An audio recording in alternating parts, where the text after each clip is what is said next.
Bonjour à toutes et à tous. Bienvenue dans ce nouvel épisode de Paroles de transeuses et de transeurs. Un podcast où nous allons à la rencontre de personnes qui pratiquent une forme d'état modifié de conscience appelée transe intuitive. De quoi s'agit-il ? D'un type de transe qu'on peut atteindre en toute sécurité, que l'on appelle aussi transe consciente. C'est-à-dire un état de conscience non ordinaire où les transeurs et les transeuses ont toujours un lien tangible avec la réalité. Avec le ici et maintenant. Mais où, en même temps, Il y a tout un ensemble de choses qui peuvent se manifester à eux, comme des visions, des intuitions sous forme de mots, d'images ou de sons, des émotions, des ressentis corporels. et bien plus de choses encore. Ces personnes entrent donc en transe dans leur quotidien pour en découvrir davantage sur elles-mêmes et sur leur environnement. Comment est-ce que cela influence-t-il leur vie ? Où se situe la magie dans tout ça ? Quelles sont leurs découvertes, mais aussi leurs doutes ? Leur joie, leur émerveillement en entrant dans cet état différent, En transant. Voici leurs témoignages. Aujourd'hui, Pierre, énergéticien installé en Suisse romande, revient sur sa pratique de la transe depuis son enfance en montagne lorsqu'il s'y promenait, jusqu'à dernièrement lorsqu'il a dû faire face à un infarctus. Il nous montre à quel point transer peut faire partie d'une vie. Pour lui, l'intérêt des transes intuitives réside dans les conversations énergétiques, une relation télépathique entre les énergies de deux personnes. En effet, en se mettant en transe, on peut se connecter à quelqu'un d'autre et recevoir des informations sous diverses formes, des images, des sons, des mots. Pour Pierre, ces conversations énergétiques ont une grande valeur révélatrice pour les personnes qui viennent consulter chez lui. Est-ce que tu peux commencer par te présenter en quelques mots ? Alors, donc, je m'appelle Pierre Constantin, j'ai 65 ans, je suis retraité, mais je reçois des gens à domicile pour diverses formes d'accompagnement.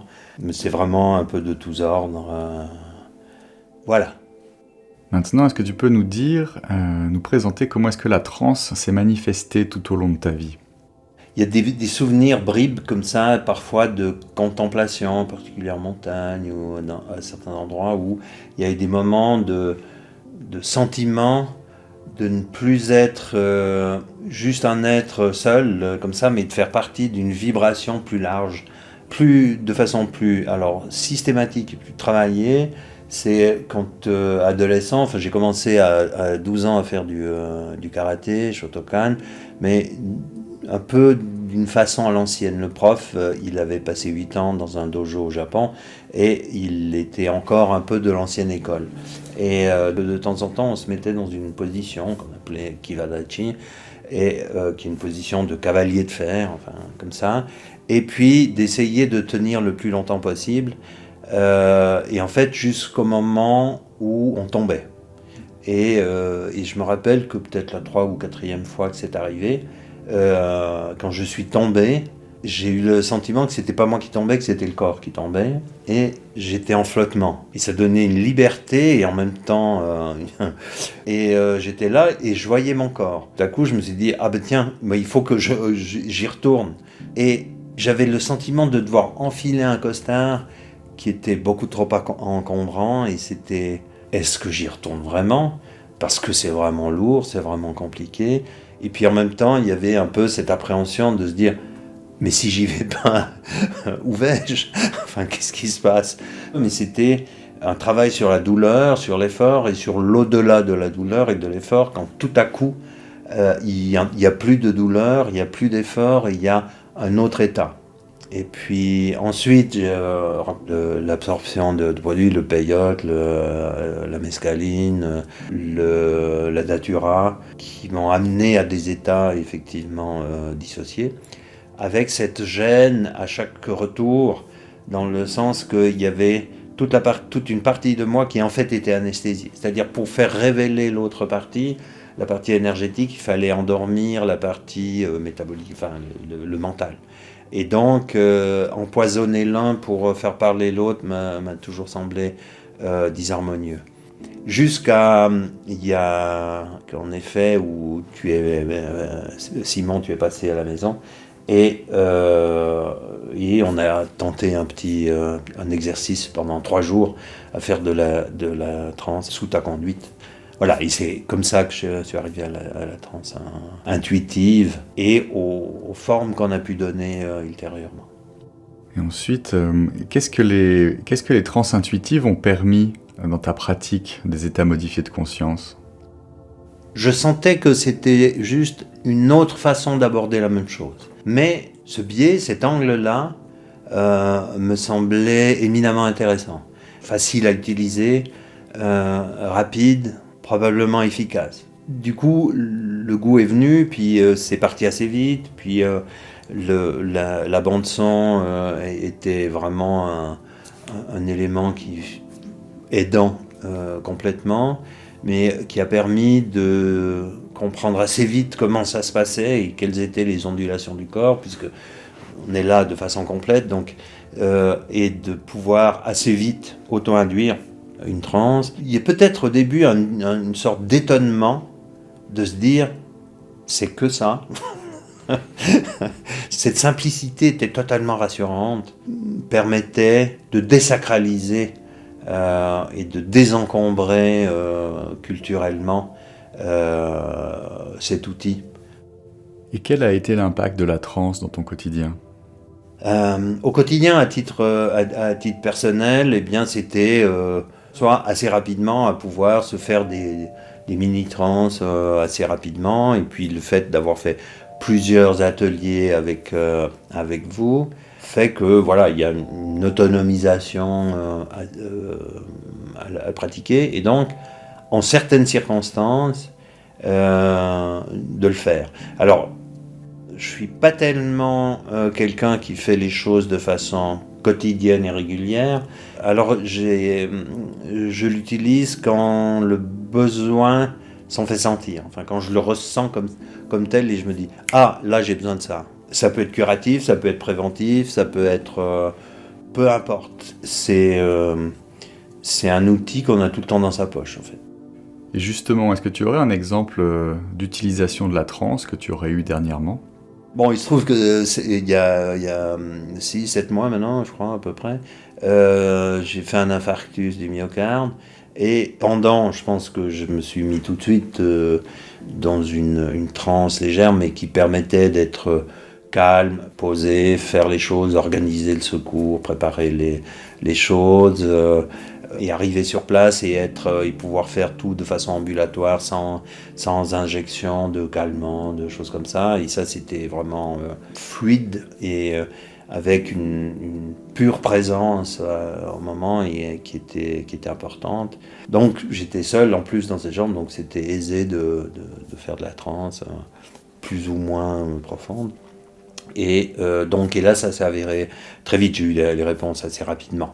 Ensuite, c'est avec l'aide de Simon dans un exercice d'hypnose que j'ai pu aller chercher sous sa guidance la nouvelle voie, mais en même temps qu'il me guidait, mais à l'intérieur de cette guidance et de cette hypnose, je pouvais me faire une un sous-domaine, sous-transe pour effectivement intégrer, métaboliser les données, la révélation qui était faite, et de l'insérer vraiment complètement dans les cellules du corps, afin que cette vigilance active soit dorénavant là.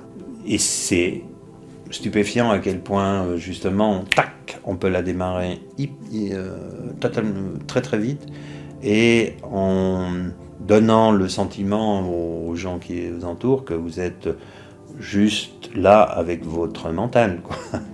Et c'est, je sais pas, il y a un équilibre qui vient corriger le déséquilibre de l'accident en soi et du trauma. Et là, on peut être à la fois méta et en même temps dedans. Comme ça, et on a les deux niveaux, et c'est de ce point de vue-là très, très puissant. Et pour continuer, est-ce que tu peux nous dire quelles sont tes inductions pour rentrer en transe? Quelles sont tes portes d'entrée qui te permettent de rentrer dans cet état? Et aussi, est-ce que tu peux nous dire quels sont tes différents types de transe que tu as vécu? Assez rapidement, enfin la première induction, et c'était une vague qui part environ des épaules sur l'avant du corps, du torse, et qui tourne, qui descend jusqu'au pubis, à peu près. Et cette vague, et j'avais juste à la déclencher, à faire 2 vagues comme ça, et c'est bon, c'est parti. Et puis, alors au début, je le faisais toujours couché. Et puis après, je l'ai fait assis. Et puis après, ça arrivait de le faire justement debout, et de le faire comme ça. Aujourd'hui, c'est juste, je dirais juste sous le diaphragme, 2 à-coups de vague pour balancer la vague, et c'est bon, quoi. Et ça pareil, je suis resté avec ça, quoi. La définir, la décrire serait... Ça dépend ce qu'on y met, où on est, qu'est-ce qu'on a besoin, et comment. Et donc, je dirais que probablement, j'en ai pas fait 2 identiques. L'intentionnalité au départ, ou la situation, ou le milieu, ou le désir, font qu'elles sont jamais les mêmes, quoi. Peut-être un ressenti, c'est que je n'ai absolument jamais ressenti de choses sombres, quoi. Ça a toujours été très lumineux, très clair, très joyeux, assez excitant. Jamais de doute non plus. Le doute, c'était juste les premières fois, peut-être à se dire, est-ce donc si simple? Ça peut pas. Et pourtant, le doute, il est mental, mais c'est pas la transe elle-même ou ce que je vis à travers la transe qui est de cet ordre-là, de l'ordre du doute. Qu'est-ce que tu as particulièrement apprécié dans cette approche de transe consciente qu'on appelle transe intuitive? Une sorte d'assurance, de conscience assez claire que, enfin, un outil simple allait pouvoir être entre mes mains. Je pense qu'au début, je ne devinais pas à quel point ça pouvait être efficace.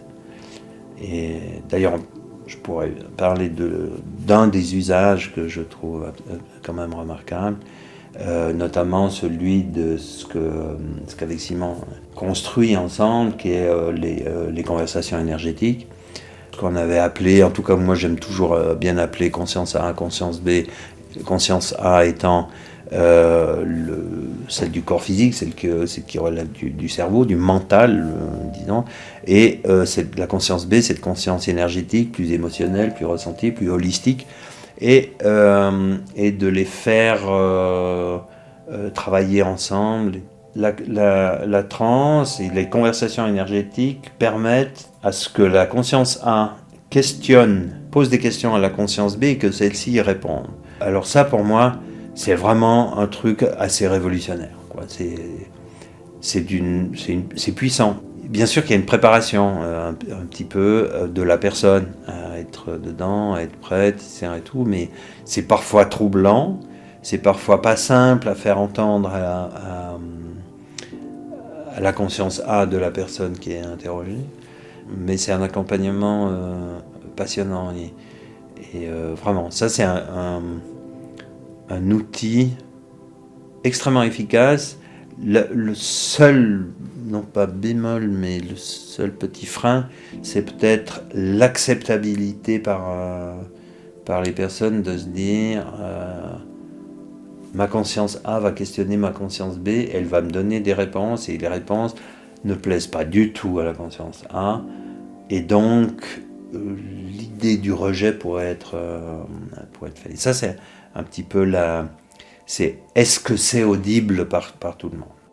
Et qu'est-ce que tu dirais aux personnes qui aimeraient s'essayer à la transe et qui n'oseraient pas encore le faire? Alors je le fais assez souvent, mais alors c'est ma façon un peu florentine là, de travailler les gens, dans le sens que voilà, c'est une approche en disant tiens, moi je le fais, tiens, Isabelle, ma femme, le fait, et pourtant Dieu sait si elle n'est pas a priori soupçonnée de perchitude, enfin voilà, elle est tout à fait normée, et pourtant elle a découvert ça et ça fonctionne. Et des exemples comme ça, je pourrais vous en présenter des quantités. Je crois profondément que c'est sans risque, surtout si c'est conscientisé dès l'enfance. Mais commencez par être accompagné, évidemment, et puis choisissez bien les accompagnants. Et puis vraiment, c'est un monde qu'on ne peut pas expliquer, il faut le vivre. Et pour terminer, si on rêvait un peu, où est-ce que tu aimerais que la transe se déploie dans le futur, dans notre société?